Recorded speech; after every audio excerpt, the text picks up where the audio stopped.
16 ವರ್ಷದ ವಿದ್ಯಾರ್ಥಿನಿಯ ಮೇಲೆ ಅತ್ಯಾಚಾರ ಎಸಗಿ ಗರ್ಭಪಾತ ಮಾಡಿಸಿದ್ದಾರೆ ಎಂದು ಆರೋಪಿಸಿ ಜಿಲ್ಲಾ ಮಕ್ಕಳ ರಕ್ಷಣಾಧಿಕಾರಿ ನೀಡಿದ ದೂರು ಆಧರಿಸಿ ಚಳ್ಳಕೆರೆ ತಾಲೂಕಿನ ತಳುಕು ಪೊಲೀಸ್ ಠಾಣಾ ವ್ಯಾಪ್ತಿಯಲ್ಲಿ ಗಣಿತ ಶಿಕ್ಷಕ ಎಚ್.ಓ. ರಾಜಣ್ಣ ವಿರುದ್ಧ ಪೋಕ್ಸೋ ಪ್ರಕರಣ ದಾಖಲಾಗಿತ್ತು.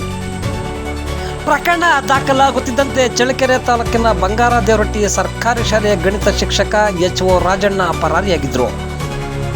ಪೋಕ್ಸೋ ಪ್ರಕರಣ ದಾಖಲಾಗುತ್ತಿದ್ದಂತೆ ಚಳ್ಳಕೆರೆ ತಾಲೂಕಿನ ಬಂಗಾರದೇವರಹಟ್ಟಿ ಸರ್ಕಾರಿ ಶಾಲೆಯ ಗಣಿತ ಶಿಕ್ಷಕ ಎಚ್.ಓ. ರಾಜಣ್ಣ ಪರಾರಿಯಾಗಿದ್ದರು.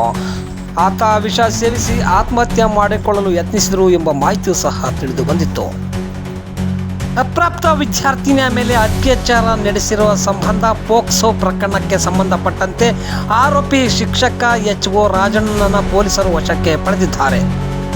ನಂತರ ಶಿಕ್ಷಕನಿಗೆ ಜಿಲ್ಲಾ ಆಸ್ಪತ್ರೆಯಲ್ಲಿ ದೈಹಿಕ ಪರೀಕ್ಷೆ ನಡೆಸಲಾಗಿದೆ ಎಂದು ತಳುಕು ಪೊಲೀಸರು ಠಾಣಾ ವಿಭಾಗೀಯ ವೃತ್ತ ನಿರೀಕ್ಷಕ ಹನುಮಂತಪ್ಪ ಸೆರೆಹಳ್ಳಿ ಮಾಹಿತಿ ನೀಡಿದ್ದಾರೆ.